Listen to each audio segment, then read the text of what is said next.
maa ngi nuyu ñi fi teew ñëpp di ci jiital le président Cheikh Tidiane Sène di ci teg madame le maire Ndeye Kotou Ndoye di Cissé Ndoye ak madame la marraine Assou Thiaw di remercier di nuyu ñi fi teew ñëpp toutes les autorités sportives côté arbitre côté également académie mais également les anciens ñi fi teew ñëpp ñaw rawatina sunu Papa Faye Malick mi nga xamante ne il fut un ancien champion du Sénégal de boxe mbégte laa am tey pour fekkee lii ndax comme ni ko Cheikh Tidiane waxee sànq keroog bi ni ñëwee seet si ma dama leen ne date bi ngeen njëkkoon proposé daf may fekk ci beneen activité te bëgg naa ko teewee li taxoon ma bëgg ko teewee dama bëggoon profité ci lii pour gën a expliquer le sens de cette infrastructure.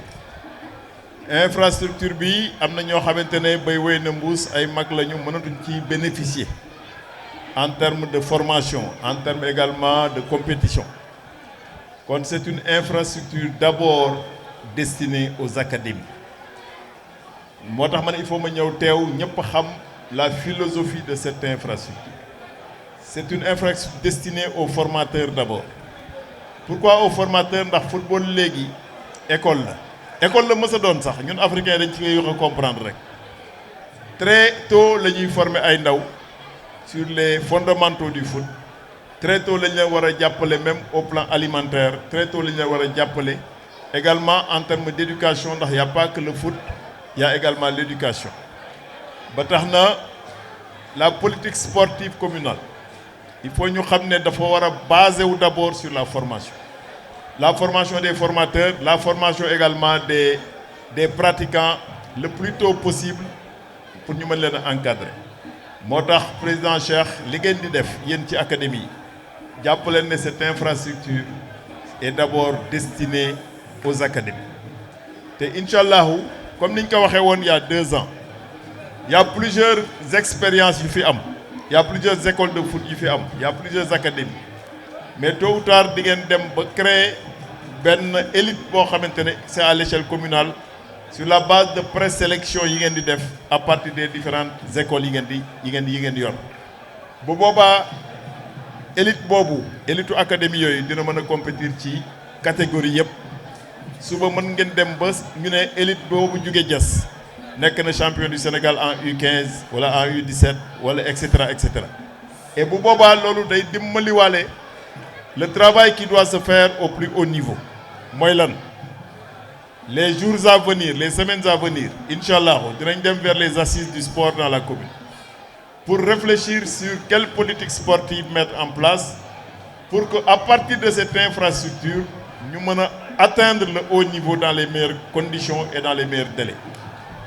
Football léegi dootul foore football métier la football industrie la football activité économique la buy développer dëkk Sénégal tey ñëpp ñu ngi dégg Bambali Sadio Mané tax Sénégal ñëpp ñu ngi dégg yenn gox yi c'est à partir d'un sportif qui est sorti de cette localité ba tax na demain il nous faut ici à Diass xale yi nga xamante ne ñu ngi am 9 ans xale yi nga xamante ne ay xale yu tuuti lañ ñu fexe ba xale yooyu à partir de cette infrastructure ñu mën a dem le plus haut possible dans l'élite du football mondial dans l'élite même des autres sports yi nga xamante ne moom la ñuy pratiquer dans l'olympisme kon sama teewaay tey sens boobu la gën a am c'est pour encourager les formateurs qui sont dans le bénévolat les formateurs yi nga xamante ne da nga leen di romb ci naaj bi stade bi biñ koy tabax keroog biñ tegee vidéo yi bi gis ngeen benn xale bu mu njëkk a def passe ba may passe mooy jour bi ñuy ñëw def repérage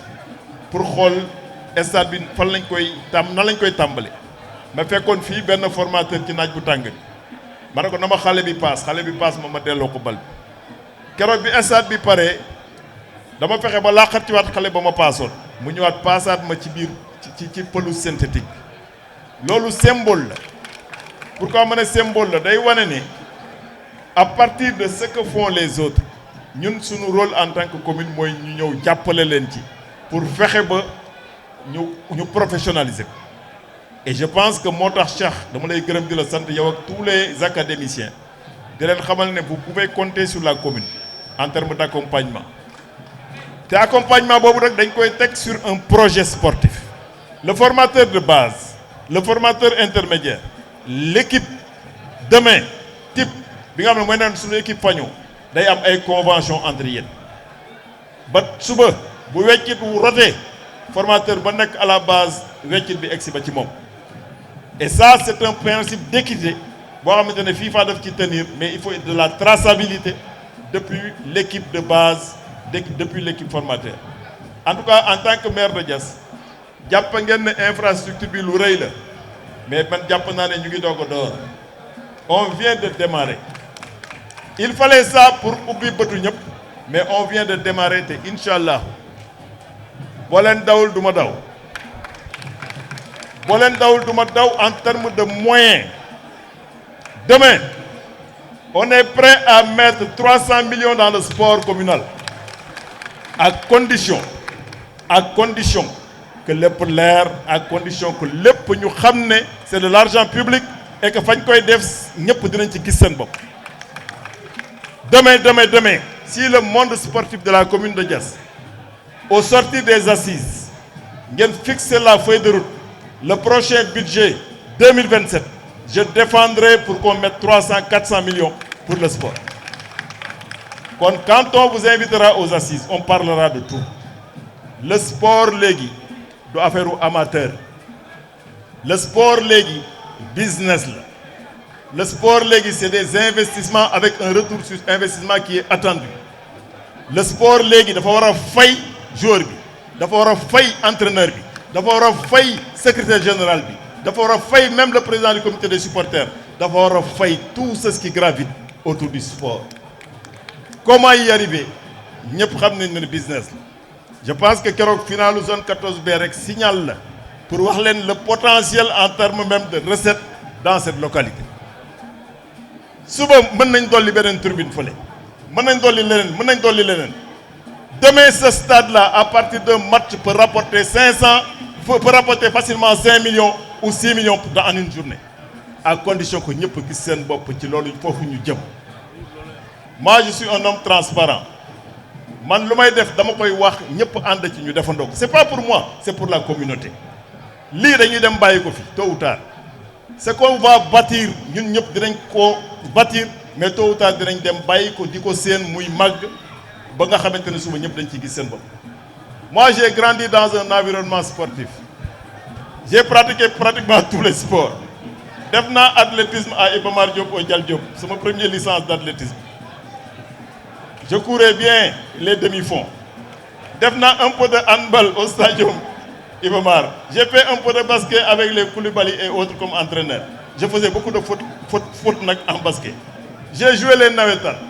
Environnement bi ñu nekkoon, il y avait un stade qui s'appelle Iba Mar Diop. Lutte gréco-romaine def naa ko à l'école primaire à l'époque. Parce que tout simplement les infrastructures existaient à partir du stade Iba Mar Diop. Am na benn moment les premiers champions de boxe au Sénégal fa la ñu génnee, les Gambi Keita et autres, seen kër da ngay jéggi tali dugg Iba Mar Diop. Handball, la famille Seck, la famille Boy, la famille Diallo, les Ximar foofu da nga daan jéggi rek dugg Iba Mar. Ils avaient ces infrastructures. Ba tax na ce rêve là de gamin bi ma gisoon moom laa bëgg a transposer dans notre localité. Demain xale yooyu ñu mettre leen dans des conditions. C'est un devoir moral avant d'être un devoir politique ou quoi que ce soit. Ici à Diass, dans la commune de Diass, talent yi ma fi gis gisuma ko fenn. Je ne le dis pas pour flatter les jeunes. Ce qui leur manque c'est tout, c'est rien d'autre qu'un encadrement. Bu dee encadrement boobu les gaz ñu ngi fi, les Cheikh Tidiane ñu ngi fi, les formateurs ñu ngi fi, les inspecteurs des sports ñu ngi fi, kon nit ñi ñu ngi fi. Lan moo des organisation et méthode. Àdduna loolu rek la du leneen. Pourquoi les occidentaux di jël coupe du monde te ñun africains yi jëlaguñ ko? C'est juste un problème d'organisation et de méthode. Le football c'est de la logistique. Le football c'est de l'anticipation. Ba tax na boo gisee mooy ñëw fi tey dama ne comme ma voix peut porter dama bëgg a xamal à ces formateurs metti na naaj bi metti na, mais sachez que vous avez désormais un avocat qui va vous défendre et qui va veiller à ce que les moyens arrivent. te incha allahu loolu dinañ ci taxaw. Moi je suis un justicier, man bëgguma injustice. lépp lu ma mën pour accompagner leen jàppale ne dinañ ko def mais à condition qu'on s'organise. Et bientôt quand on va convoquer ces assises na ñëpp fàtte lépp bu kenn ñëw foofu avec casquette lii wala casquette lële. On va discuter en totale franchise ñu lëlu bu dee ñaari fan la ñu lëlu ko ñu xool tous les aspects mais bu ñu fay génn nag mu am feuille de route. Le premier bailleur peut être la mairie bu boobaa ma ne le prochain budget ñu défendre ko ñu génne les moyens qu'il faut. Kaddu yooyu moom fi indi tey plutôt que même de regarder le match mais li ma fi indi Cheikh c'est pour encourager tous les académiciens pour leur dire que vous pouvez compter sur la mairie.